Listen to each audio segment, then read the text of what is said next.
Hi there, ho there. We're back again. Yes, we are live. Welcome to another episode of Glasshouse Presents Throwing Stones. Really excited about today. We have a fantastic, phenomenal, legendary artist. And as you can tell, David is a big fan. So I was watching the intro, and I love the shot of you like this. I feel as though that's your default position. Like, when you have to talk to somebody, you like come to life, but otherwise it's like, Yeah. There are so many stories that I'll eventually tell on here. True stories about the adventures, good and bad, with artists and editors and all that. One of the artists I didn't have a problem with is today's Kelly Jones. I can tell you that a little story here first before we bring him on. We're hailing back to 1986. And I was packaging books for a publisher then, and we did this wonderful little book called Terraformers. And that was my first experience with the amazing Kelly Jones. And so we did a couple of these. I think there was a third one done that, of course, we didn't get paid for. So we stopped. I made a cross-country trip with a couple of other guys and got to visit Kelly Jones in person. And that was, oh my gosh, 39 years ago. So it is wonderful, absolutely wonderful to have Kelly with us. And so let's bring him on. all right. Hello. Hey guys, how you doing? Doing good. Thank you so much for joining us today and coming on and talking with us. No, that's good memories. Those were good years doing Terraformers. I enjoyed. I was still working for Marvel at that time, so I remember that. And yeah, I was working for Marvel at the same time I was doing this, and I was doing it to try to. It's funny. Marvel hired me as an inker, and then put me on pencils, and I had assumed that would have let me ink myself, and that didn't get to happen. For whatever reason, they didn't want me to ink myself, probably for time purposes, and but then consequently I wasn't getting to draw the way I wanted. They wanted me to be, they give you a list of things they want, and and if you can physically technically do it, then and it's not bad. That's just how they were then.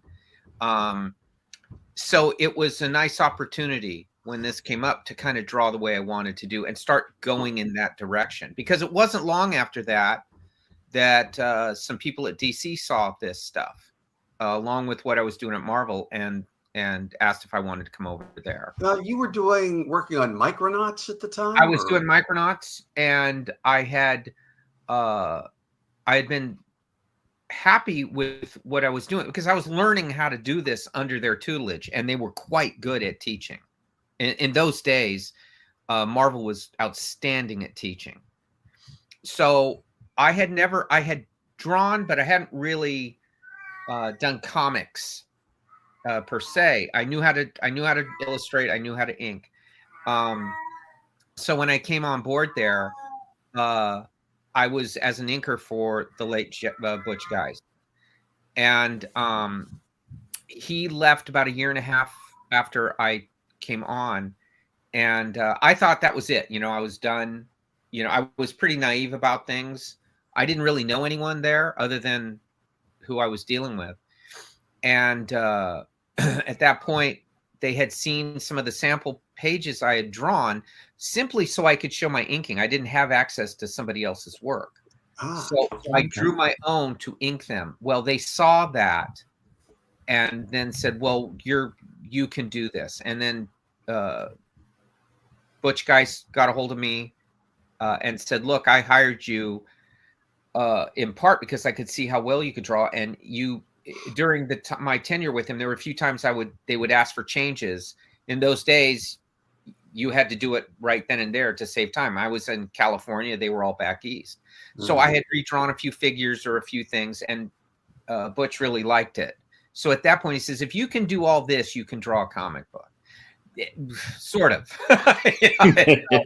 but they taught me how to do it. So as that went, the things that I was naturally all about, I wanted to put in, and that's when these opportunities here with David on Terraformers, and with Peter Gillis, who was the writer then, also the late Peter Gillis, on Micronauts, asked me to do a book called Chrome. So I was kind of using independent market to kind of develop this, whatever I was going to be.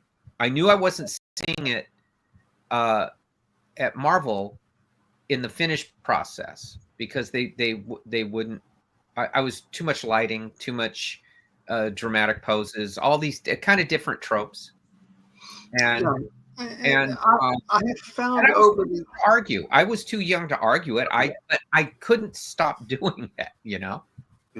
I'd found over the years that if artists are good enough inkers to ink themselves, they should, so that you get the product that they intend to do. Well, and also understand what you're doing to an inker if you're using one. I mean, a lot of pencils I see, I think, are way over penciled. I think that slows down the. But then that's the age we're in of, I think, more insecure penciling. Like you have to do everything. You don't. You have to do everything that's necessary, and then you leave it open to the inker, who's an artist as well, and try to get some kind of symbiotic relationship. And that's where a lot of cool stuff happens in that.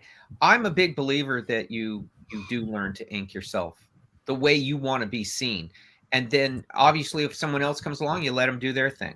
But it helps refine your penciling. Yeah. So when you first started out, were you fully developed as Kelly Jones?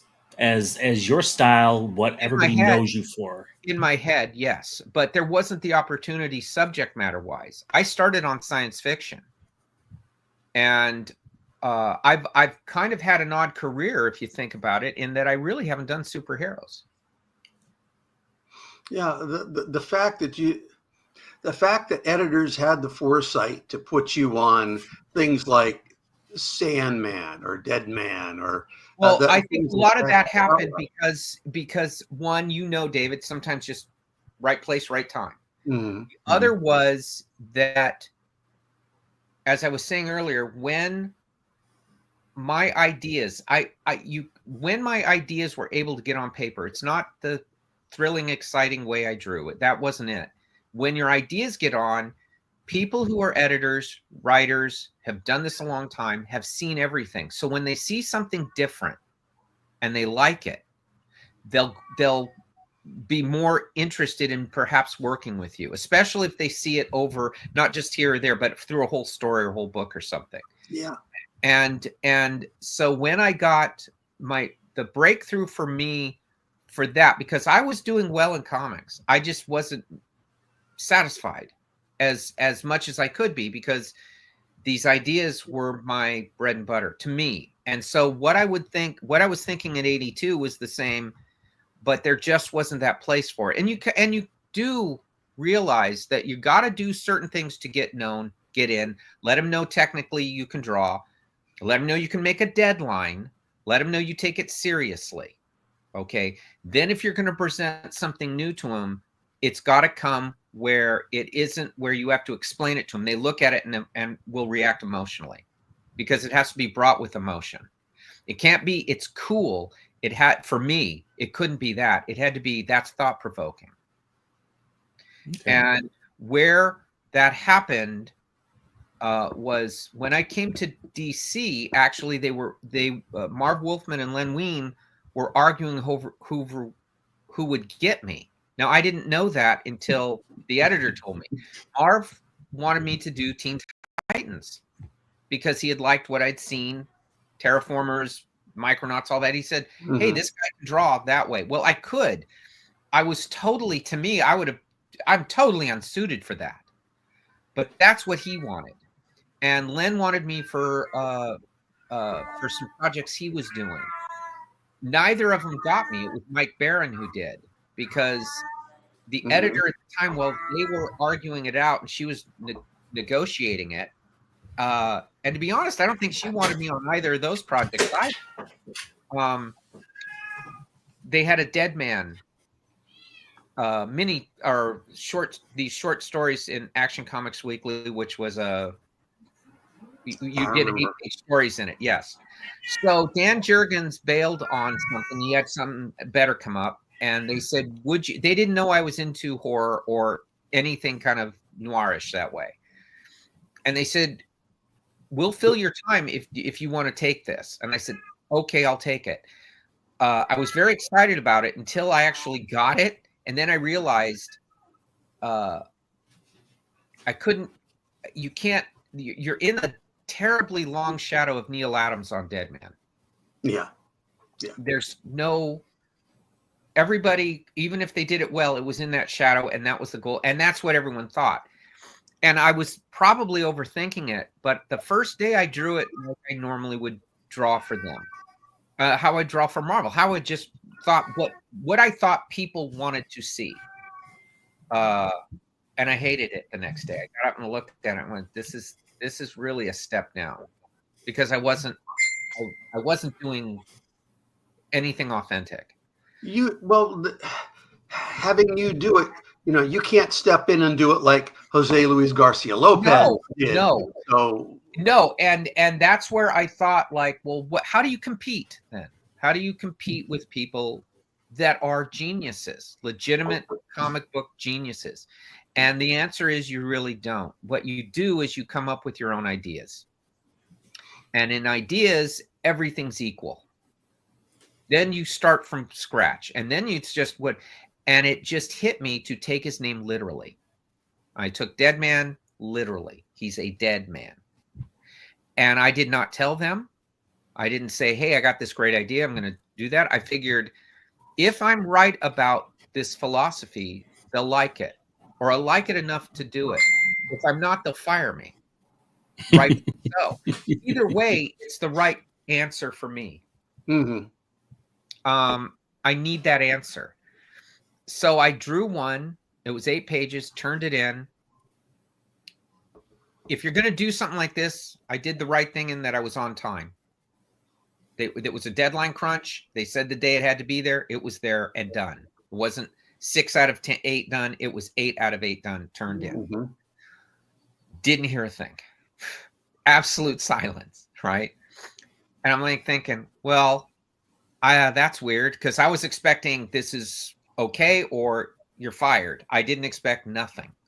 Was this a just pencils job or pencils and just pencils? Okay. Just pencils. And so this next script came, and I got in the first half of that because they needed it quick. It was a very late job. And finally, the editor, she called me, and she was just talking about the deadlines and the next story that would be coming, and blah, blah, blah, stuff like that. And I said, hey, is this okay, what I'm doing? And she stops and she goes, well, it's not my cup of tea. She goes, it's not mine at all.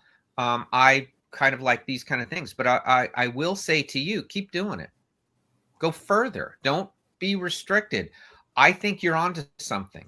I got to go. Click. Because she was very overtaxed. She was handling a lot of stuff. And then Mike Barron sent this little note, and it was at the next day it came with the script, and it was a note, and all it said is, Kelly, I never met him, I never spoke to him. He just said, Kelly, your stuff is pisser. I didn't know what pisser meant, so I didn't know if that was good or bad. So, okay, I turn in the next batch, and that's when she calls me again and says, hey, I just want you to know, the other day I was very busy. A lot of people are coming into the office wanting Xeroxes of this stuff. And I'm going around to the other editors saying, I think we got something with this guy. And they all knew she was a very traditional kind of comic book, the Jose Lopez type stuff. Yeah. And so she was going around doing that, and that's when I started to hear from other peers who I'd never met, had no idea, and a lot of them were coming in and asking her for stats of this stuff. And at that point, when she was leaving, she was leaving DC, but she said, "Look, they're doing a prestige series, Dead Man book. I'm going to go in and talk to that editor," and that was Richard Bruning. And I'm going to sit on his desk. Now, you have to ask like no one has told you this, but I'm going to get you that job. I think you deserve it. This is for a little thing. This is garnering a lot of attention in a book no one's really paying attention to. So I said, okay. So I sat there. About 20 minutes later, Richard Bruning says, "Your editor's sitting on my desk and won't let me do my work until I call you and I'll give you this job." And he's like, "I really like what you're doing." And I had the temerity, because in that 20 minutes, I went, "You know what I really want? I want to ink my own stuff." So I said, "Okay, that's good, Mr. Bruning, but only if I get to ink my own work." Now, I thought that was going to cause something because I was so used to being told no. And he said, "Well, that makes the contracts easier, certainly. I'll have them out to you in about a week. See you later." And that was it. There was no more thought than that. Richard, I love it when a plan comes together. Yeah, it does. And I was so in the whole thing of this, I was kind of surprised at maybe it was the difference between Marvel and DC as well, that they were more open at that time to very different stuff. And so I had the next good part of the fortune was they left me alone for a year. I mean, literally left me alone. I didn't turn in any work until I had about 40 pages done. And they kept saying, "Are you," they were probably worried I wasn't working on it. But I wanted it, as to your point, fully formed. I wanted them to see it the way I saw it finished. There's a thing Jimmy Page said, that when they became Led Zeppelin, they didn't go through the production of the record company. They went off, made their record, and brought it to them finished, so there could be no changes. And that's what I did.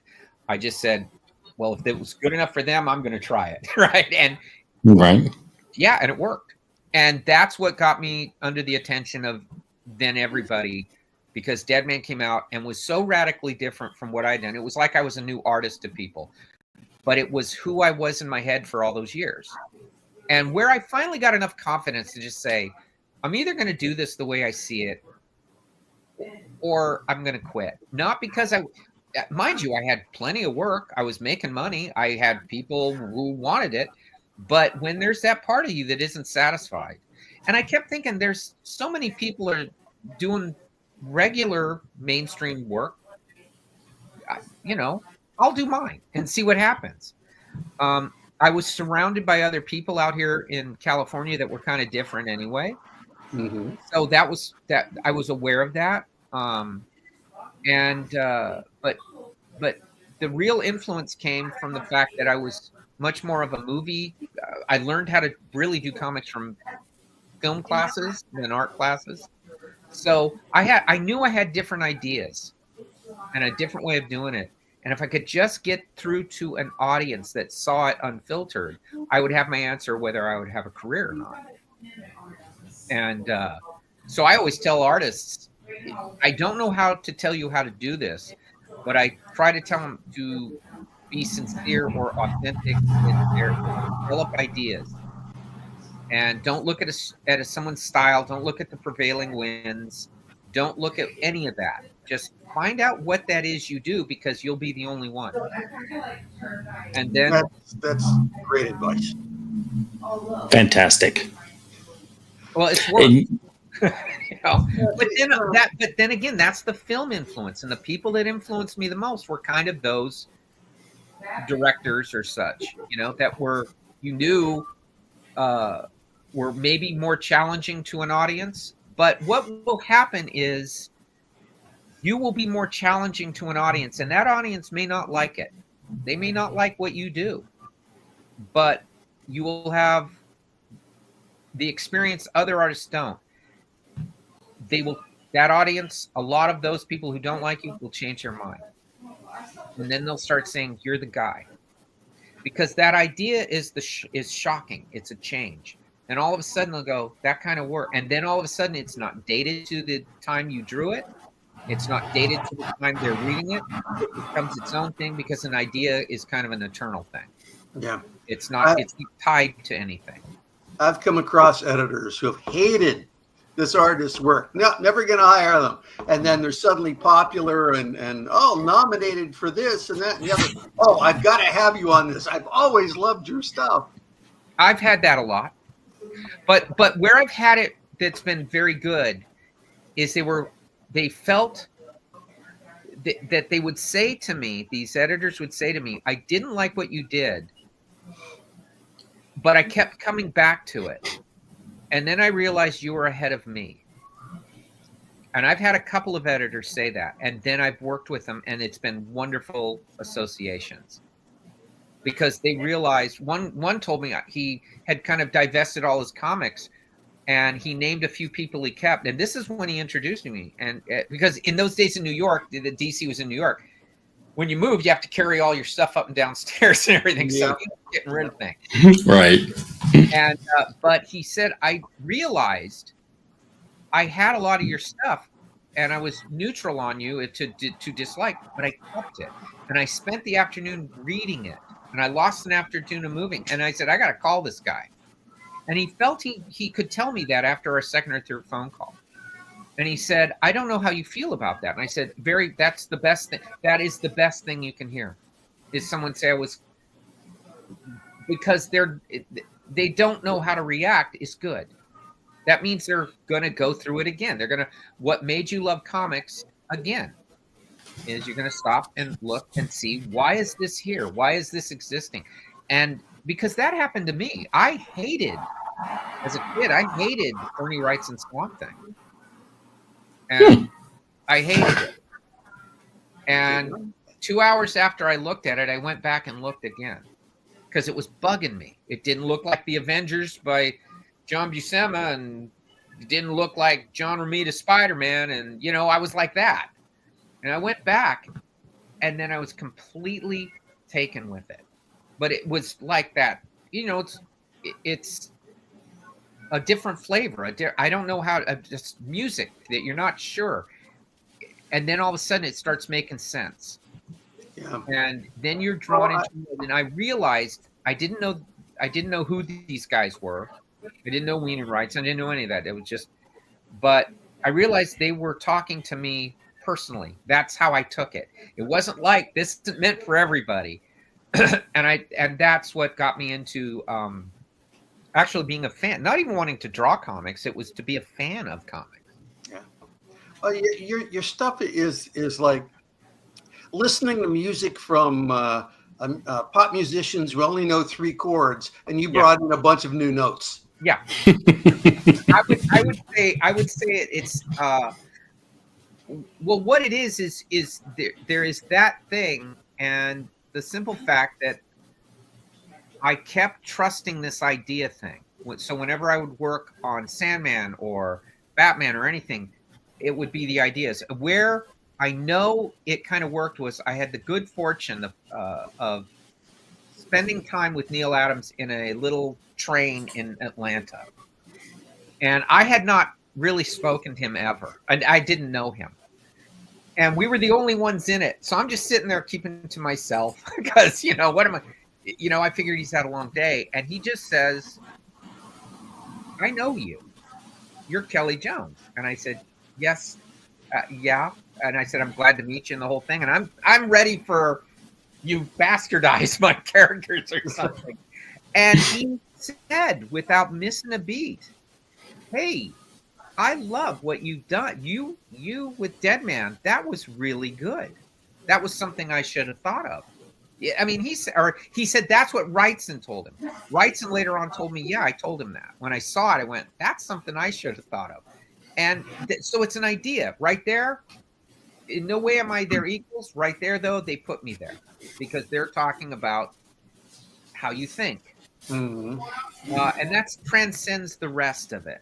Um, and then he went on about Batman, and he got his wife, and he says, I want you to meet this guy. She was a civilian, right? Mhm. And he said, if I'm the Batman of my time, this guy's the Batman of his time.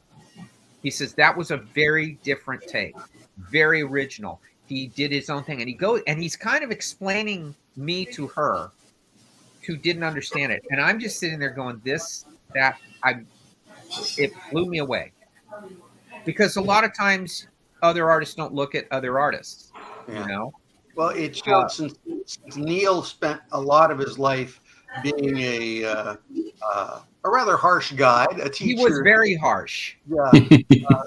But the fact that he was talking to you in those terms had shown that you were reaching that very rarefied air of the top tier. Well, to him, it was absolutely. If he wanted to sit me down and take apart my draftsmanship, he could. That would have been easy for him. What's happening was he was reacting emotionally, because that's how I work. I don't tell people that, but that's how I work. I go, well, if this is gonna, if I get a rush out of it, they'll get a rush out of it. And where I get a rush isn't the finished piece. It's in my head. It's like, oh, that's how to do it. That's So how. you tend towards style more than necessarily proper draftsmanship. What I tend to is I think you use professionalism over everything, meaning you get your work done, you produce work, just keep working. The rest will take care of itself. I began to be very grateful. At first, I was like very upset that I didn't have the artistic educated background, because I was taking film courses and I didn't know I would be doing comic books. And so I was relying on those things, which are similar but not the same. I mean, they don't teach you perspective, and they don't teach you, I mean, on a film, how to shoot a shot, but not how to actually make 3, 4, 5 point perspectives and stuff. But then I started thinking, well, I'm on these little pages, and those kind of rules are making the comic book the art look smaller. So I have to kind of distort this stuff. I have to do forced perspectives. And if I had been formally trained, I wouldn't have broken those rules. I didn't know I was breaking a rule. So I knew it enough to do what you have to do, but then to get the shots that were in my head, it wouldn't work. I'd have to bend it, or I'd have to force it. And the only way to do that successfully and not look wrong is to absolutely mean it when you do it. That means the impact of that panel has to be true. And then everyone forgives you everything else. And I was able to do that. But that was the case. So when I would work with very technically gifted inkers like John Beatty, I would say, look, don't use a ruler unless it's something that's obvious. Try to by freehand do it, because I'm doing this on purpose. I know what it is, but I don't want to do it that way, because it's not going to give me that impact. Especially when we were doing Batman, I didn't want Captain America in a cape. I wanted this thing of fear. And I said, so to do it, I wanted the character to be this thing of terror, and I wanted the city to be a character. So I'm going to give you very warped perspectives. I'm going to throw in very anachronistic things, windmill right next to an office building, a guy using a hook and ladder phone while he's using a computer. It's a character. And I said, but everything to create atmosphere. And John was such a good soul, because he had worked with the absolute greats. I mean, John Byrne and Mike Golden, and you name it, he inked them. And so when he started doing this, he says, the thing I have to do is realize that you're having a lot of fun and I have to have fun. I can't think technical terms like I said, well, no one gives you points as a reader for knowing those things. They give you points if you made them want to buy the next one, or if you made them feel an emotion, or that's where you get your points. But the rest of it, because if that was the way, then everyone could do something. You just go and learn formally the technical things. Right. You do them, and then you do them enough to where you have a slickness to it. But ideas were that's where it all comes from. It just in order to produce them, I do not draw anywhere but in my studio. I wander the world as a normal person doing normal stuff, and it just you recharge that or whatever. But when I go in my studio, which is the only place I will draw, that's it. It's amazing what will happen. I mean, for me, and I think what it does is it allows you to be a total voyeur of the world, rather than trying to capture it at that moment where you just let it cook up there. And then when you sit in your room, bang, it all. I always tell artists, know what you have to draw, but try to draw without having to have the reference constantly. Right. Don't try to use your imagination as much as you can, because it will go away. And then it will just be, how do I do this? And how does it look? I mean, look, I'm a big fan of, I think realism is good, but I think interesting is better. Yep. Cool trumps real every time. Yeah, every time. And it's an indefinable thing. Nobody really knows anything in entertainment. Things hit, things don't. One thing though that is agreed upon is if you get a reputation for taking a chance with an idea, you'll have a much more loyal audience that will give you a chance. That's fair. You just go and do big event after big event. There's a thing I'm proud of on Batman. It is if there is the thing I'm proud about on Batman, it isn't so much myself. It's that they were 1 or 2 shot books. They weren't connected to the everything going on. If you liked it, you would read it. If you didn't like it, you weren't hurting the other titles in the line. It was a very honest approach to trying to tell stories. So for the 3 years I did that, I would have done the final fourth, but then the powers that be, it wasn't even Danny O'Neill, it was the higher powers came in and said, you got to connect them all. It's all commercial decision making, and that's how that goes. So I decided that I'll leave. I didn't feel that philosophy I had would work. It's like a director giving up Final Cut. You can film good images, but they'll put them together and it doesn't work. Right. So, well, I have to say, I wish you said you didn't have the formal art training. You were a film student, and I actually wish more comic book artists today had film school training. Yeah. So they could. I do too. Use to get away from that technical stiff. Well, nothing helps you more than when you have a good instructor try to explain as best they can a Stanley Kubrick or a David Lynch or a John Ford or a David Lean. And it makes you look at a film differently than the standard stuff that comes out. And where that comes from, rather than being obtuse about it, I start my pages, every page, I start with the last panel of the page, because that's the one that's going to make you turn. I don't care about the first one, the last one. And that's like editing in a film. It's the shot to the shot. The beginning shot can be interesting, but it's that shot leading to it that's got to be like, okay. So that was one influence from film. Another one was find an image that will stop an audience for just that second, because they have to look at it and figure it out. It isn't like A, B, C, D, E, F, G. It has to be A, B, C, M, and then from there. And the M will make them go, I'll remember that. So at that point, I know it, but you can't. Comics are taught like it's a mathematical equation sometimes, and it's not.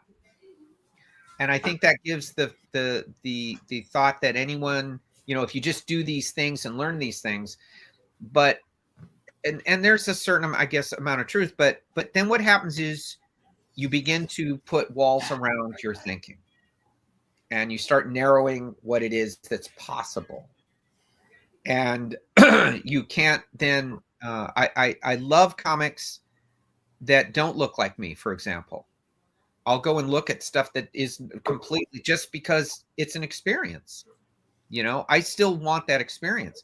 So when I say these things, I'm not putting down other people. I'm saying they found their way, and I get a good vibe from that. So, but for me, I don't want to get into this thing that because then I'll start doing the same shtick.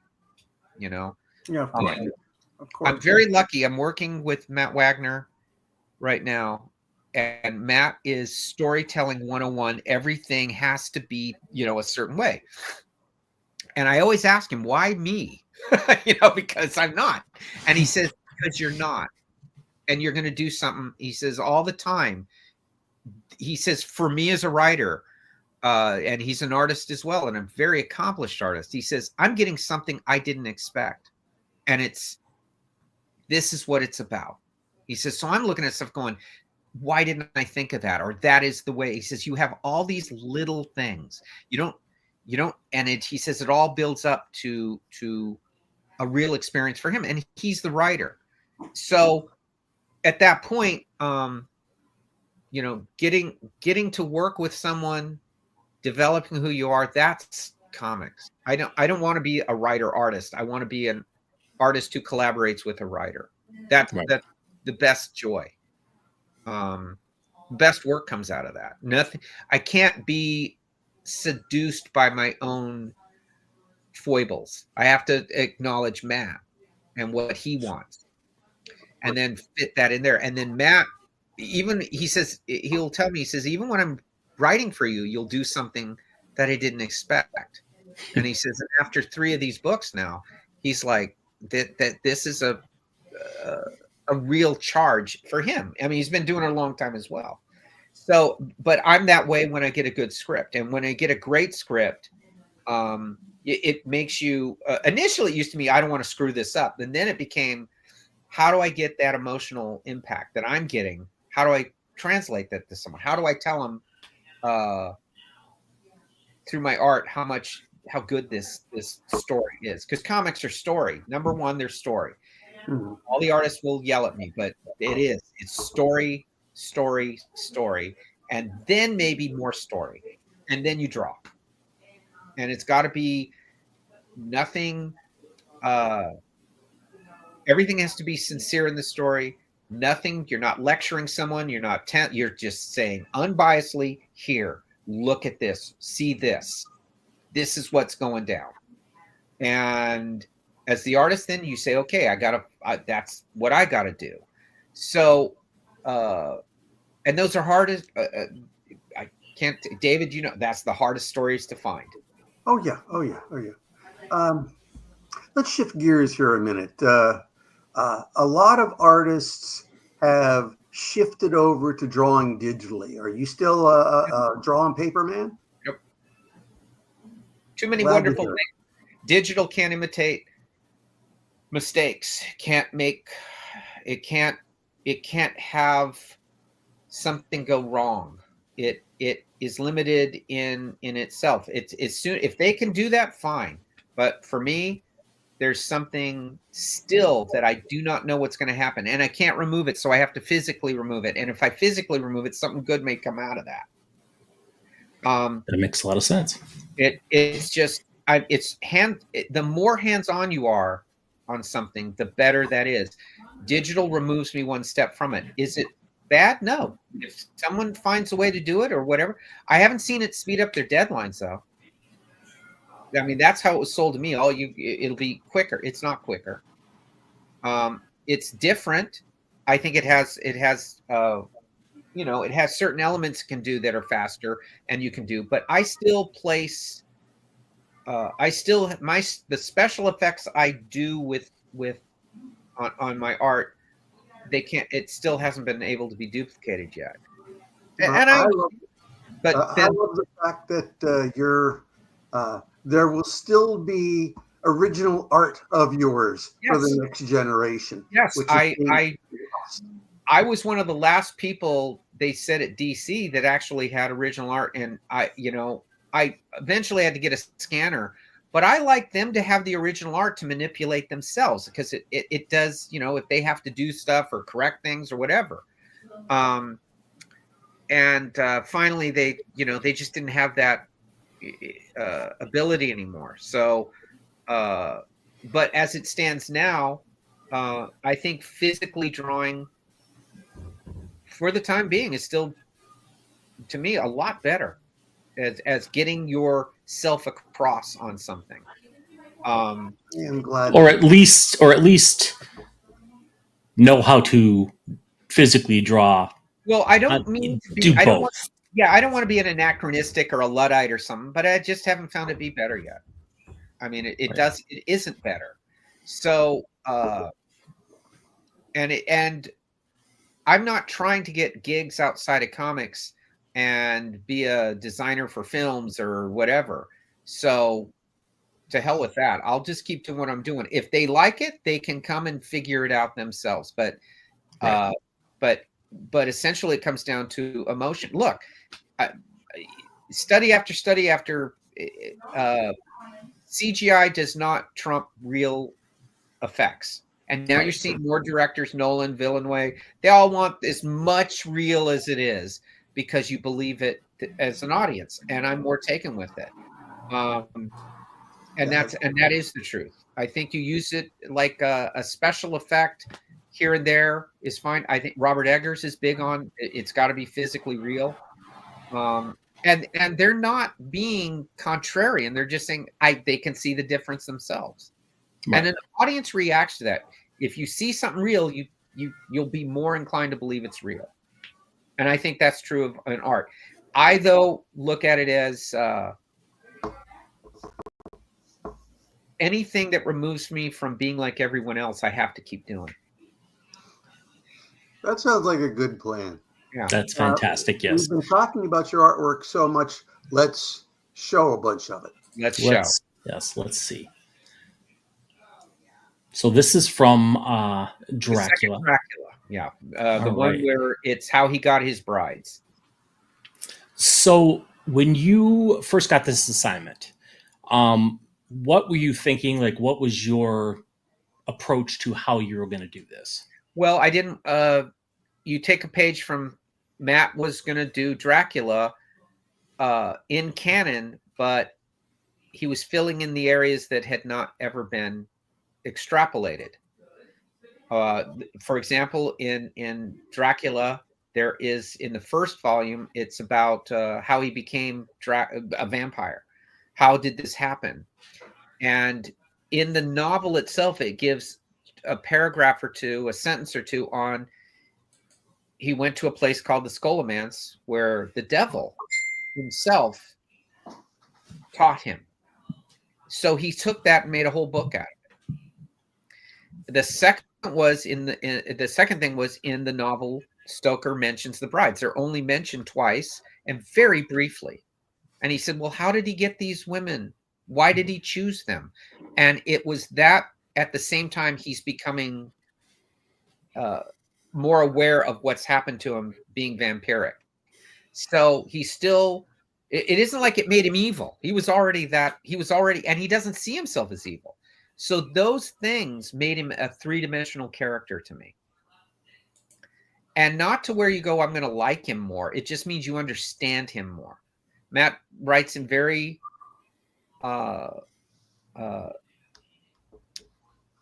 in a very original kind of a way in his examination of human corruption.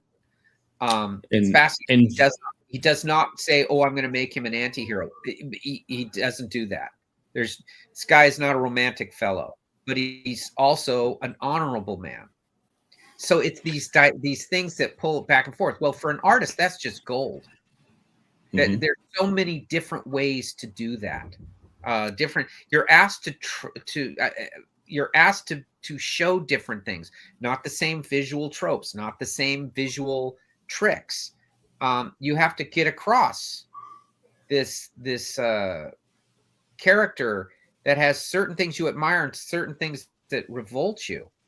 and that real person, and then all the other things. Um, it's a challenge. I mean, I'll be honest with you. Each one are a real. They're big stories. Matt is, like I said, an accomplished writer who is very literary in his approach, but very good at um, delivering the goods for what he knows people want to see or experience. So as an artist, you can't ask for more than that. A long day is not a bad thing. It's good for your head, and for me, I've always tried to get better. I don't really go back and look too much at what I've done. You think, well, the next one I'll get really good. That's when I'll get good. But it's that thing that when I do go back, especially when you've had a really good story, you can see where you were exercised mentally, and that's good. I never tell a writer, write for me. I tell them, write whatever you want, and I'll figure it out. Right. And Vlad Tepes, the actual person, was so much worse than Dracula, the character of Dracula, like in real life. So I'm assuming Matt takes a lot from that. Yeah, he didn't see himself that way. The real one, he thought he was doing fine, and his people would not have supported him if they didn't agree with it too. Right. So you get to and as Matt does, what I always would tell him is, I don't want a character from 500 years ago being like us or thinking like us. I want him to do what he does. I think that has more impact on a reader. Is it's more horrific or more poignant or more whatever, but it's also far more interesting that these are people from a different time with a different attitude, a different way, and there's a curse to living forever or not dying. I think it's awful. I mean, oh yeah, I think that's genuinely awful. I mean, I don't want to end screaming, I want to but I have no fear of that, because the idea of going on and on and on is a legitimately awful thing. And I think Matt really touches upon that with this character. Like, that has to be a wearisome thing. And how you deal with it. So, and that's the literary level that Matt does. I mean, when he deals with his wives, there's and he doesn't write it this way. It just comes from it. They're all very different. So there's a black humor to this. 3 wives in a castle. You can't really leave. You're stuck with them. They're all very different. It's kind of funny, but he doesn't write it funny. But there's that thing, like, what he's found is he's given this great life, this great expansive eternal life and all these powers, but it's restricted to where he can't leave too much because he's tied to the ground, tied to the land. So and when he chooses a wife, they're not going to be what he thinks. They're going through this too. And what he projects on them isn't necessarily what they are. That's fascinating. And it makes those characters who had just a few lines in a book become alive. And man, for me, that's just exciting. With The Brides, when I read it, I knew women in my life like this. So I would go and say, is it okay if I use you as kind of a physical model, but also character-wise? And I told Matt, I said, this is weird. I know these women. Right. And he's like going, hey, invent them out of whole cloth. I didn't want to look at anything. I didn't want them the way they've been portrayed in film or anything. So they became much more real and much more interesting. Very, very cool. That's fantastic. So, if I may, the style of this book, along with you, the colors, of course, lend just a fantastic style. I'm a colorist by trade, and the people who color you tend to have a very particular style. Do you do you tell colorists, hey, do it Well, this way, or typically what I've always done, and Matt really ran with this because he's the one who suggested Jose Villarrubia, who's brilliant. And but I had started where I'd had good coloring before. The great Tatiana Wood had colored me on a Swamp Thing, which I thought was excellent. But Les Dorscheid, who had been coloring Steve Rude, colored Dead Man and my early Batman graphic novels. And I thought he was brilliant. And there was a thing that I like general things to tell a colorist. I don't say be this, because I want them to do their thing. And for example, with Les Dorscheid once explained to me, there's when the characters are outside, the way you color it, and when they're in artificial light, how you color it. And I'd never thought of that before. Right. That he looked at my stuff and said, well, I color, I think, more like stained glass rather than, since it's so dark and so many textures, I want everyone to see that.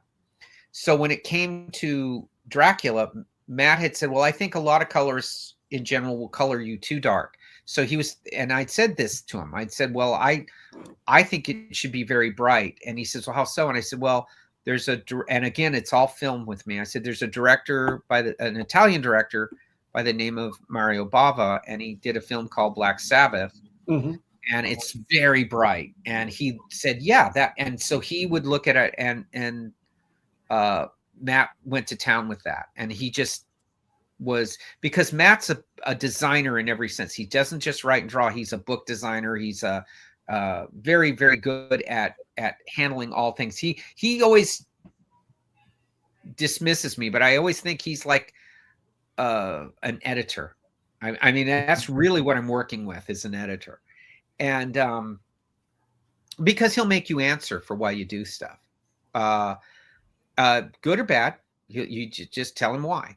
So he went and had blew this philosophy up, and he went, and when he got Jose, he told Jose that, well, Jose, I had, the only thing I told Jose was, I don't compete with the times we're in now. I don't really consider them now. I do what I want to do, but if I do anything, I'm thinking the 70s.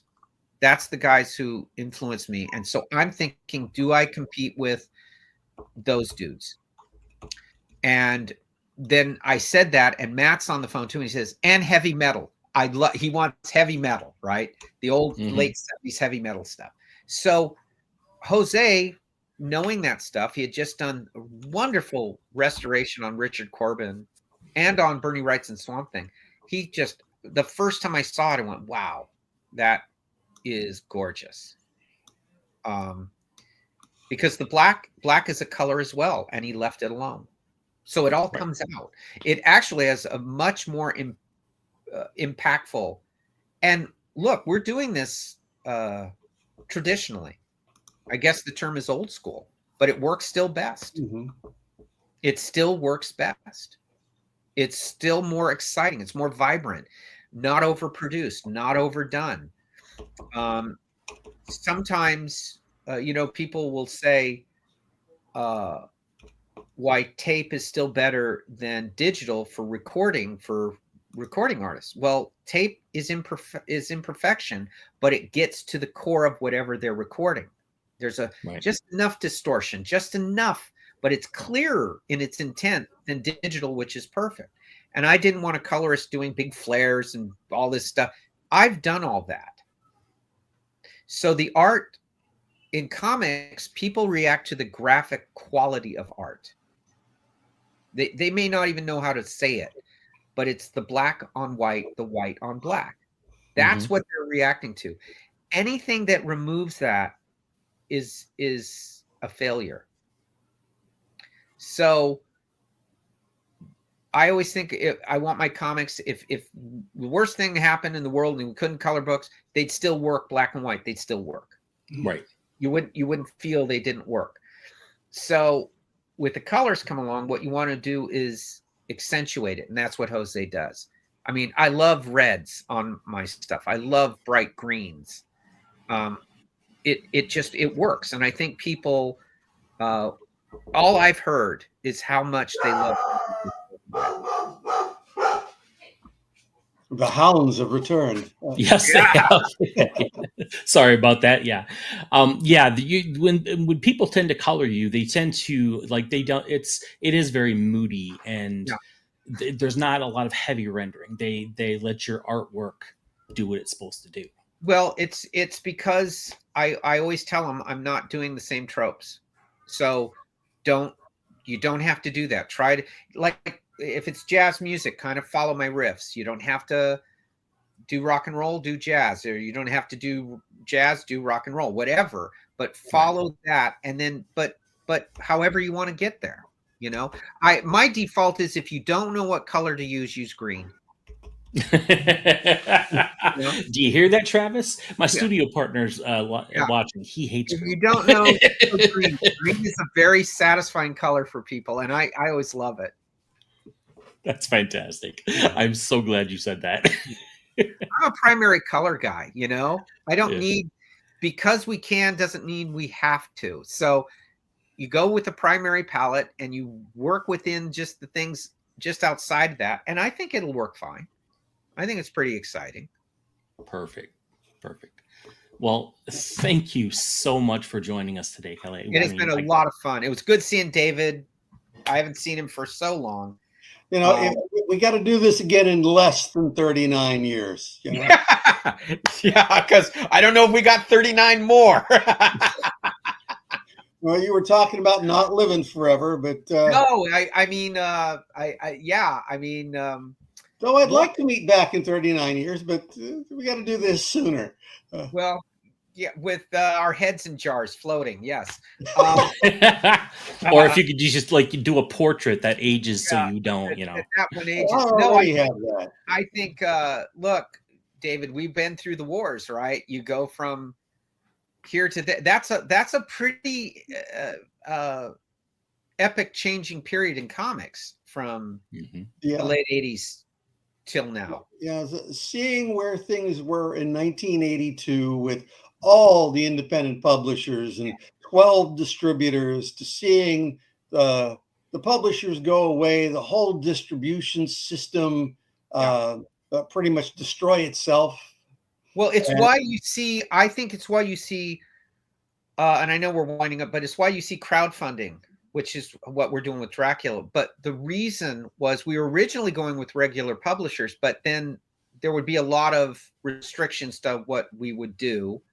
But the other thing too was that I had felt was I didn't feel there was that vision that used to always just be there.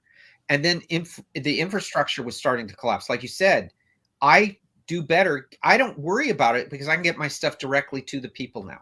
Right? It's just from me to them. Now I had that under DC, certainly in the 90s was that way. I felt like what I did got to them. But now with distribution the way it is, it's a madhouse for stores. I don't know. We made a deal with Dark Horse so our books would get to stores, because I think that's important as well. I mean, crowdfunding for the collectors and then trades for the people who just want to check you out and read you. Well, that's got to be the way it is. Yeah, but on our end, we decided to try something.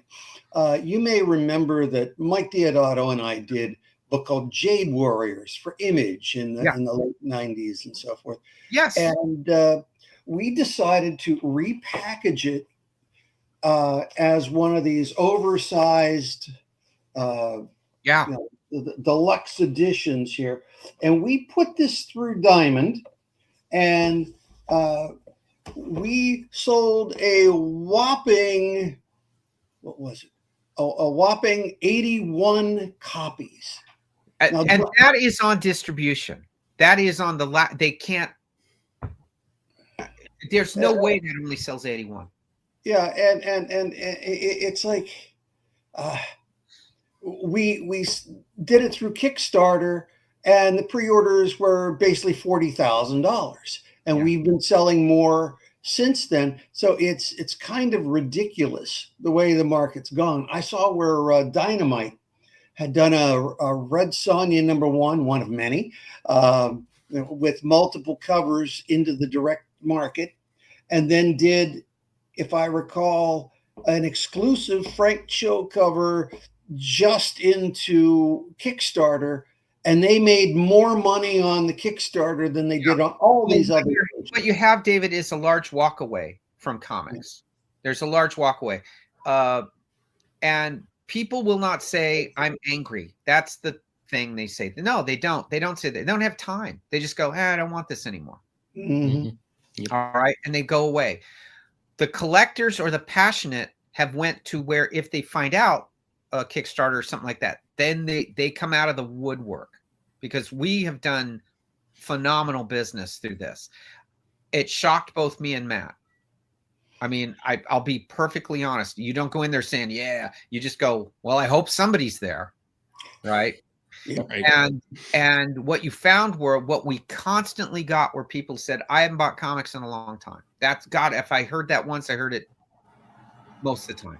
Yeah. Now, they love comics, but they felt they were walked away from. And a big reason is look at a lot of the big town. Well, first of all, you can't get a monthly artist anymore. Those are impossible. Mm-hmm. A good one. And the real talent all walked away to do their own thing because they didn't want to deal with this either. So they'll go to Image or do their own stuff. DC just got holed out from really a lot of their main talent for this reason. And I think that, look, if I had all the money in the world, I would go and say, I'll hire John Byrne, come back and do the X-Men. How much do you want? Because I know he can do it. And it's not even at his age. He can still do it. I saw him publishing his own or printing his own or posting it. And I went, okay, you go find people who know how to do this. And then you start looking for people who can do that, like monthly books. Mm-hmm. There are illustrators, David, and there's comic book artists, and they are very different things. Oh, I know. I deal with both. Yeah, but comic book artists are now at the premium. It used to be the other way around. Illustrators were hard to find. Comic book artists were everywhere. Now it's hard to find a comic book artist who can do 12 a year. Yeah, fortunately, I work and do it well. Yeah. Fortunately, I work with a few guys like Joe Bennett who can do 18 to 24 comics a year. Yeah, because Joe is a comic book artist. Yep. And he's a good one. Yeah. You know, so there are, but God, I used to have to compete, and it was a good competition. When Denny O'Neil brought me into that office in the early 90s, I was surrounded by people who could pump out great stuff every month and show it to you. They would send make-readies. Everyone had to see the make-readies. And that was a great and horrible day every time, once a month. Because I go, oh, man, what's going to make me feel like I've fallen behind, you know? Or it was all good because you're seeing these guys, and every month you get that. Every month you'd get it. And so when you have comic books now come out, and look, they took the sales down because they don't have them. Right? They don't have it would be frightening for them to say what their sales are. Independents are doing fine. Right. Independents are doing well. So comics, it isn't like, oh, comics would go away. Comics wouldn't go away. I would say right now, if again, like I'd said, if I could go and get John Byrne to do something, well, one, it'd be there every month. Two, it'd be something interesting you'd be looking at. One, he'd be putting in, or anyone who gets onto that, there's an organic nature, and you just let him run. You don't say, this is going to be the epic story. It's just, what do you do? Go do it, and we'll follow. That's the way it used to be. All you ever told an editor was, I want to use this character and that character. Is that okay? Are they clear? And then you go from there. Not, here's what we're going to do the next 12 to 18 months, which then tells people you don't have to buy it. You know? And making an event is like impossible. Events happen under their own inertia. Something amazing happens under its own inertia. Saying you're going to do it is like saying, I'm going to hit a home run. In the third inning, I'm going to hit a home run. Well, if you don't, then people will tend to not believe you. And that's what's happening. There aren't those home runs. Unless you're Babe Ruth. Yeah, you don't call the shot. You trust your imagination to be able to, maybe something will happen. And you trust the people you work around, your editor, your writer, your inker, your colorist. It has to be a group effort to do monthly comics. Now, if you're going to do where it just happened. Yeah, if you're going to do independent stuff, well, okay, then go and do whatever you want. Yeah. But I'm talking that, and those things are where that's where the really great stuff happens. I'm not a nostalgia guy. I could care less about it. I love 40s comics right up to now. But there's the density of the great stuff is now becoming further away than what we're going through now. And that's just because they're pre-programming this. Yeah. Mm-hmm. Yep. Can't do that. I don't know how to do it. Movies, it's not just comics, movies, music, they all of them are struggling with this. Art is to offend, it's to upset, it's to do all these things, and it's to be eccentric. And that can't be programmed through 15 guys in an office. Well, thank you for your part of all this. I'm going to keep agitating. Very politely, very kindly, and on time. All right. Thank you so much for being here today. Yes, it was fantastic meeting you and talking to you. All right. Thanks a lot, guys. All right. Bye.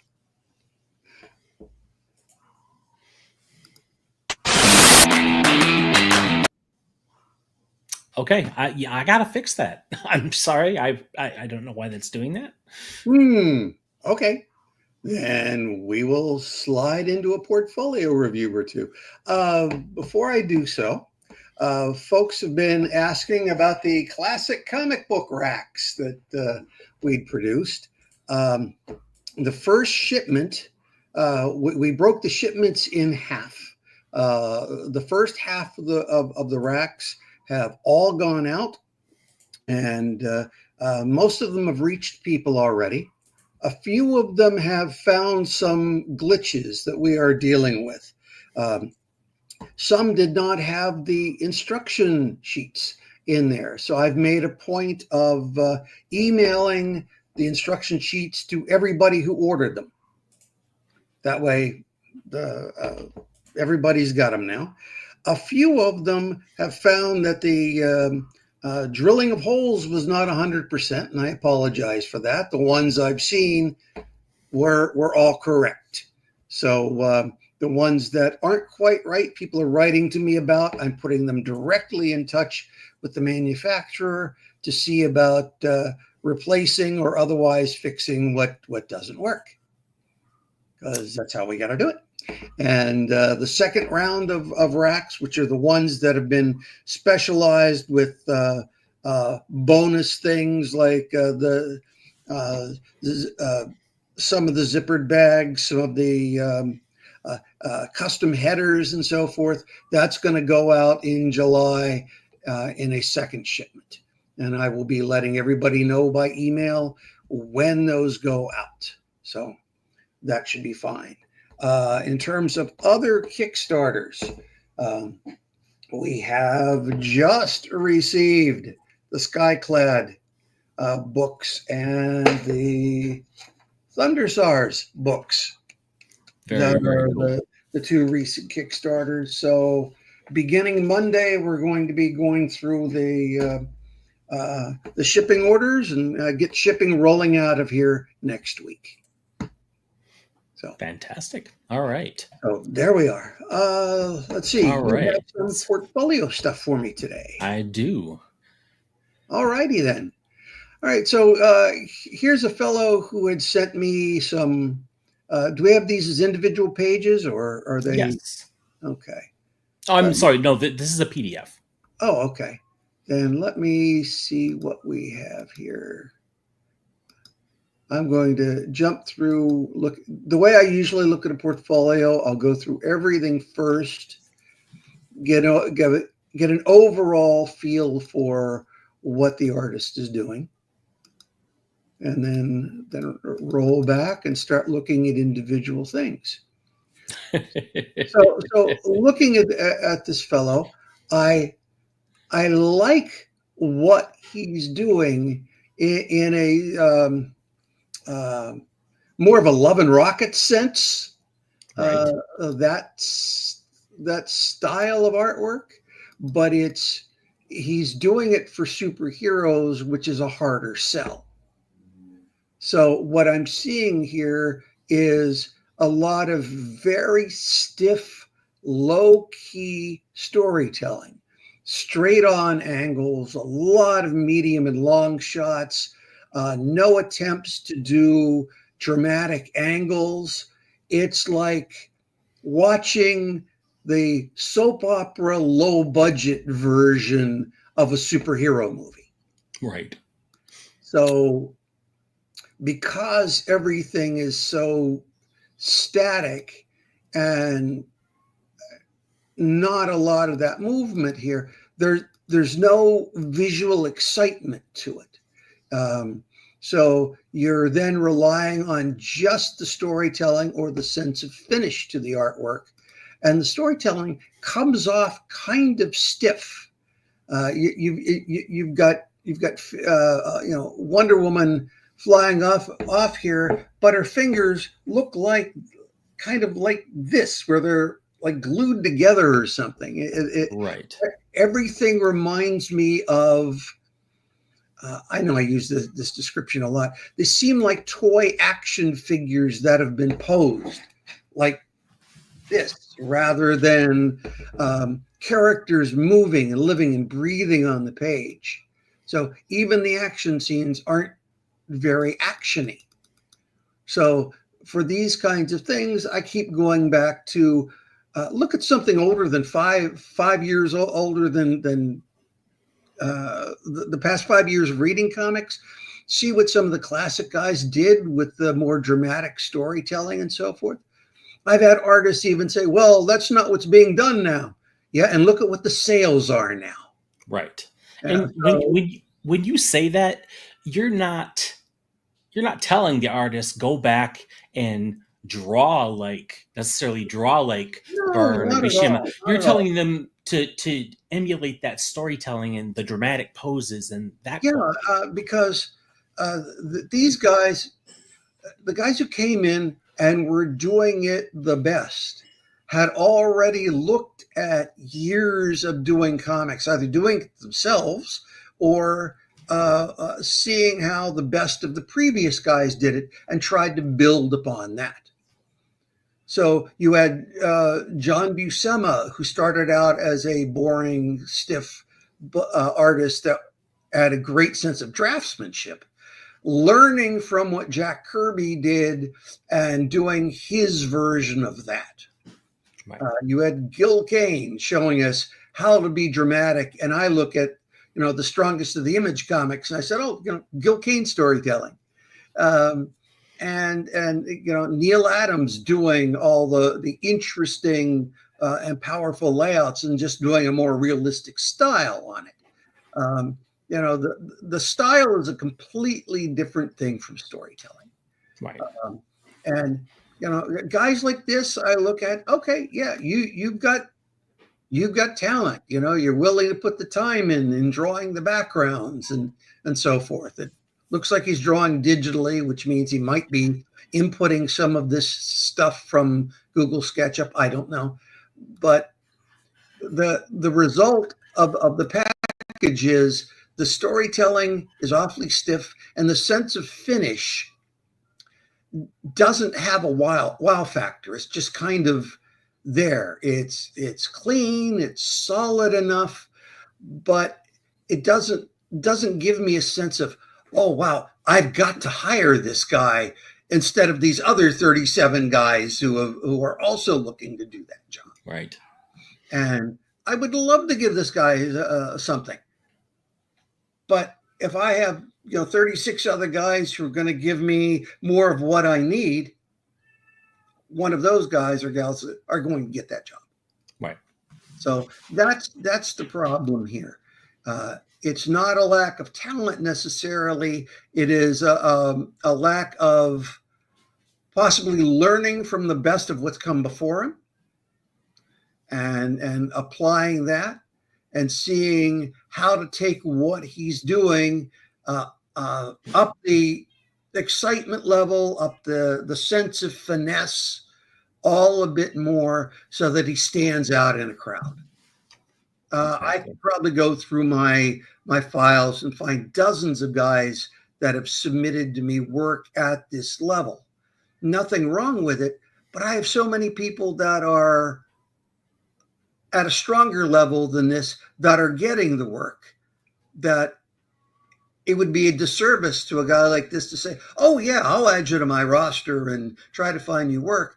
And then 3 years are going to go by and they're not going to get anything. Right. So I go back and say, here's what you need to do more of. And if they can get to that level, then I'm happy to go out and get them jobs. It's just, he's not there yet. A little more work.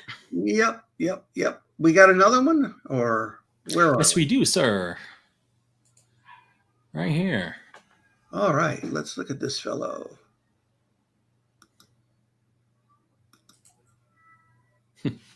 And thank you, Lewis. Yes, I forgot to change the banner to portfolio reviews. There we go. This guy is obviously farther along than the one that I just looked at. Some of the stuff I'm seeing here, I think is quite nice. He's more prone to giving me more interesting angles and more, here we're getting actual close-ups and stuff that we weren't getting from the other guy. So there's a lot here that I do like. I would probably go to him and say, all right, here's where you're not leaving me enough room for word balloons, or here's where I think you're just being too cluttered for the sake of being cluttered. There reaches a point when you're putting in details where, well, we're adding these 5 lines tell the story any better. Right. And if the answer is no, then maybe those 5 lines don't need to be here. There's also things like, I am not a big fan of inset panels. They don't help the storytelling, they interrupt the storytelling. So on this page, panels 1 and 3 are insets, and there's no good story reason for them to be insets. So I don't know why they're there. And the page is already cluttered enough that that's not needed. On the plus side, he does understand things about characters when they overlap panel borders. The guy's head from panel 2 extends up into the first panel, so you naturally go and follow his head down into the rest of the panel, and his foot takes you into panel 3. So that's good. He comprehends that part of it. This is the guy that I would probably, I see he's working from on some of this stuff, a couple of my test plot pages. I would probably give him a very specific plot or script and say, this is what I want to see if he can follow editorial instruction. And if he gives us that, then I might be in a position to say, all right, let's build a portfolio page for you. Here's what I need for the portfolio page. And if he can give me what I need, then we're on track to go and find him work. But he's clearly a step above the other fellow. And I'd like to have a longer talk with him. So Fantastic. That's on those two. And I think we've run a pretty long show today. So we ought to probably wrap up here. Okay. All right. Let's get this out of here. All right. Well, thank you everybody for watching. Appreciate all the watchers and the views and the comments. Who do we have next week? We sorry, I had a brain fart there. We have Brian Haberlin next week. Sweet. Yes. I have never had a chance to talk to Brian, so I am looking forward to this. Yes, Brian is a fantastic colorist. Another inspiration of mine. So I'm really looking forward to talking to him. So. All right. I guess that wraps it up for this time. Thanks to all of you tuned in live. And also thanks to the many of you that we hope will be seeing this not live. So yes. And please remember to like, share, and subscribe. That really helps out our channel. And thank you again for watching. This has been Glasshouse Presents Throwing Stones. So you all have a great rest of your day. Bye. Bye.